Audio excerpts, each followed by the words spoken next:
TV Anwar Flebao anga folini tanumbe aw bela jelenye aw mamunu nyebe aw ka jabarani na no TV Anwari amba irawla ka fo ni ye kle kuna fondi kene sigile ni ambe kwa mako don kibaru amena jaw bela jelenyira aw la sisano ngambe fereke ka bakurubaw di awma amba irawla ka fo anga jamana kono bolono blara $7 bolono ma blala sabla aira ka fo ko bolono ma bla ala akuma konin tumbe sena ambe domina ko mimpi wa anga blumba ma wele bla ministry sabama olu kana nyefoli ke amu kuna fundi aw bela jelema o fana bolon ko fe tumba jakete ma muye dadis kamara jogi sabla mugu chala tumbe fe ka fa tekera ala Dakar jamana kono no Senegal fa bay ame domina ko bi amu kuna fundi aw bela jelema Mexico ka dugu fitin do be muye petarni ame wakati mina na fo sisa o de cheninke dugu ngono maya bisaba ani kele kolu bona unila ma mu jogina era olu dama don folo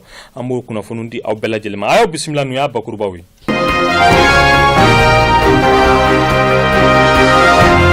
atu ira ka foko buluno blara sebe muna noyi anga tungorando olu ka segin ka do anga jamana kono kanga gouvernement ni Union Européenne buluno bla sebena nga anga gouvernement o kuma inkalontigia ka foko chiete amedo mina ko mimpi wele blara ministry sabama anga blomba kono anga kuna funu naje kuma mbe sena bi ni o kuma be malidum bela jelenda o ye bluno blara sebe muna mali gouvernement ani Europe kawka jakulu mumbe ni ankoma Union Européenne oluni nyoanche mali gouvernement ye jabilu mu ni wasadu ye wele bla uma anga blomba kono ni ankoma Assemblée nationale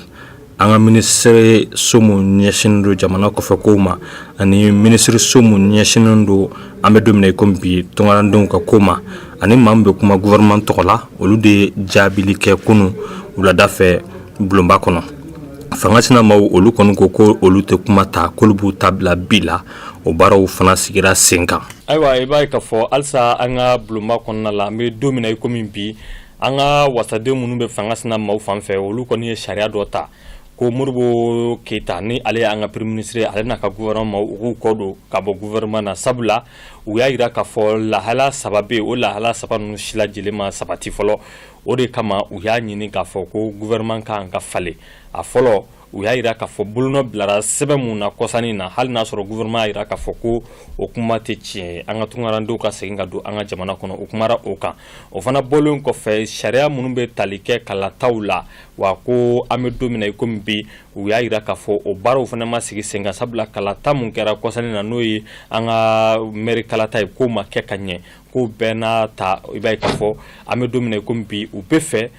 mu gouvernement nga taka bola o fana bolon ko fo ye sabana munyini o ti dowre lakana balia mumbe anga jamana kono bi ni bekama u ya ira ka fo gouvernement ka taka boyi wa ambe wakati mina na fasisa kuma nyoga ko ni sigilindo singa anga blomba kono na ko karatogo mina anga kuna fondi warola ambo ludi aw bela jelema wala anga jamana nyama Ibrahim Boubacar Keita ibeka ale de mali jamana nyama ambe domine ko mimpi aye maduru bismillah o maduru olu ye jamana duru ka lasigide de munumba anga jamana kono u betara nuka batakiw do ko di anga jamana nyamama anga kuna funu nani ani muso kele olu de jamana duru ka lasigide mali teru jamana ame wakati mina ina fo sisa mununa na anga jamana kono wa utara nuka bataki ko di anga jamana nyamama Ibrahim Boubacar Keita ibeka a jabalala no e kulubaye anga faba kono Bamako ma folomu tara ni ale tara ni akabataki wi Angleterre olu ka lasigide ale de musoyi Miss Alice Walker kasoro kemes metri Tunisie ka utokola ko da oka o fana bolon ko fe ame domine ina fo bi to fana dara oka ina fo Saoud Ali Ouradi Tardi Arabie Saoudite jamana tokola ani Liven Belgique tokola fogata se Bilal Gasmala Sidik Sudan tokola ni manunde nana nuka bataku yoko di anga jamana nyamama Ibrahim Boubacar Keita kunu tarata do ka be desawro ko lokle mukama Congo Kinshasa no Congo RDC bingan walu nyonya na ko sebe sabla lakana tila mauni tamaleke lawde na senya ma utunya ira ka foko ma kono to kolde bonara unilanga ira ka fo ma kono tante blinde ko ma muga olde bonara unila kuma muna na fo unife anga kuna funu naje asigi nanna doni kuna fundi sebe chama yo ira bisogma daina ni tun ye kunun ta ka lajɛ Kinshasa n'o ye République démocratique du Congo o faaba ye a guwanna kosɛbɛ kunun tarata don tilew fɛ a guwanna kosɛbɛ nin faaba in kɔnɔna la lakana tigilamaaw olu ni taamalikɛlaw olu nana se ɲɔgɔn ma maa 20 olu bɔnara u ni la kuma mun nana fɔ o ni ka jɛkulu fɛ taamalikɛlaw olu tun kelen do ka bɔ k'u ka nisɔngoya de yira sabula u ka jamana ɲɛmaa mun bɛ n'o ye Joseph Kabila ye u tɛ fɛ ale ka tɛmɛ nin kan sabula wagati mun dira a ma fanga la o wagati dafara ka ban u bɛ fɛ a ka bɔ u ka jamana ɲɛmaaya la maa mun tun bɛ n'a tun ɲinini do kosɛbɛ Guinée jamana kɔnɔ ka tɛmɛ bɛɛ lajɛlen kan o de ye Tumba Jakite tɛgɛ kɛra a la kunun Dakarikaw fɛ n'o ye Senegal faaba ye an ka kunnafoniw lajɛ a tɔgɔ ko Abubakar Jakite nka maaw b'a dɔn Tumba de la Tumba Jakite tɛgɛ kɛra a la tarata don an bɛ wagati min na i n'a fɔ sisan Dakar n'o ye Senegal faaba ye u ka section de recherche de la gendarmerie maaw fɛ u ka mara mun bɛ ni an kuma ko Ouakam n'o bɛ Dakar fɛ a yira k'a fɔ a ye san 5 de kɛ a sigilen bɛɛ ye a bɛ so dɔ kɔnɔ a ye a togoyaw bɛɛ lajɛlen yɛlɛma walasa maaw kana se k'a dɔn hali a ka sɛbɛnw a y'olu falen k'a tɔgɔ falen a y'a tɔgɔ kɛ Abubakar Bari de ye maa mun ye san 7 kɛ n'u tun bɛ k'a ɲini sabula ale de tun bɛ fɛ ka Dadis Camara fa Musa Dadis Camara a ye mugu ci a kunkolo la Musa Dadis Camara a wagati ale de tun kelen do ka fanga ta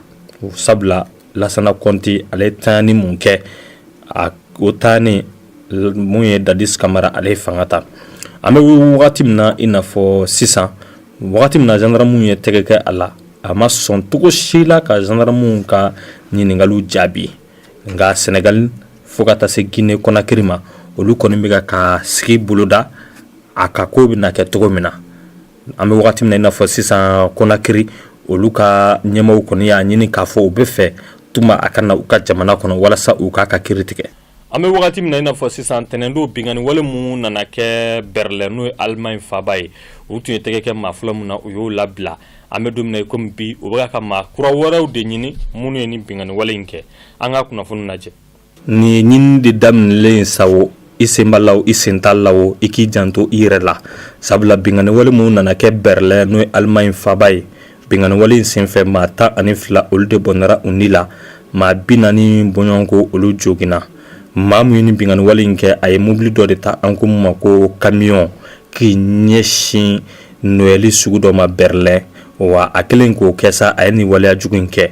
u tun ye tɛgɛ kɛ maa fɔlɔ mun na o ye maa ye mun nana ka bɔ Pakistan jamana kɔnɔ nka u y'a ale labila lakana tigilamaaw de y'o baaraw kɛ sɛgɛsɛgɛlikɛlaw olu kɔni kelen do ka sɛgɛsɛgɛliw boloda nka a yira k'a fɔ ko Tunisie jamanaden dɔ de ye nin waleya jugu in kɛ jɛkulu mun ye baara in sigi sen kan olu ye jɛkulu ye mun kelen do k'u dogo silamɛya diinɛ kɔfɛ ka bingani wale ta ka maaw sɛgɛrɛ n'an b'u ka tɔnba wele ko Organisation de l'État islamique olu de ye nin waleya in sɛbɛntiya ka yira k'a fɔ ko nin ye olu ka ko kɛlen de ye ja Petar Mayin Petar an bɛ wagati min na i n'a fɔ sisan nin dugu n'o ye Tultepec an bɛ don min na i n'a fɔ sisan Mexique mara la Petar ye cili mun kɛ a kɛra sababu ye k'u ka sugu minɛ sugu k'a bɛɛ lajɛlen jɛni hali kelen a ma a to yen maa 31 olu de bɔnɛra u ni la maa 71 a yira k'a fɔ ko olu de joginna wa an bɛ don min na komi bi dɛmɛbagaw olu kɔni kelen do ka wuli k'u jɔ nka ɲɛ ma se ka sɔrɔ kow la an ka kunnafoniw lajɛ an ko mun ma ko Petar walima feu d'artifice a i n'a fɔ aw ɲɛ b'a la cogo min na jaw la wa an bɛ wagati min na i n'a fɔ sisan ni Petar ninnu de ye baara jugu kɛ tasuma ye fan bɛɛ minɛ mugujugu cira sugu bɛɛ lajɛlen jenina a yira k'a fɔ nin dugu in n'o ye Tultepec dugu fitinin do Mexique mara la a bɛɛ lajɛlen de jenina u ka sugu ko do wa a yira k'a fɔ maa 31 olu de bɔnɛra u ni la maa hakɛ minnu joginna yɛrɛ o ma sɔrɔ ka dɔn fɔlɔ n'a ma ɲɛ ko in kɔni bonyana ka se nin hakɛ ma dɛmɛbagaw a ma ɲɛ mun kɔ olu jɔ de fo mugu minnu bɛ yen olu bɛɛ ka ci ka ban fɔlɔ u ka sɔrɔ ka dɛmɛ lase dɛmɛbagaw ma an bɛ don min na i n'a fɔ sisan u ka sɔrɔdasiw bɛɛ lajɛlen wulila k'u jɔ walasa ka pɔnpe maaw dɛmɛ u ka maa joginnenw olu ni kisi ayiwa nin bɛ dankari kɛ an ka bi don kibaru la nka sani an k'an kɔ don aw la an b'a yira aw la k'a fɔ communauté musulmane des soufis du Mali no o ka dinɛ ɲɛmaaba ye an bɛ wagati min na nafa bi El Hadj Seck Sufi Bilali Jalo ye communauté yɛrɛ ɲɛmaa bi o ye Cheikh Sadio Jakite ye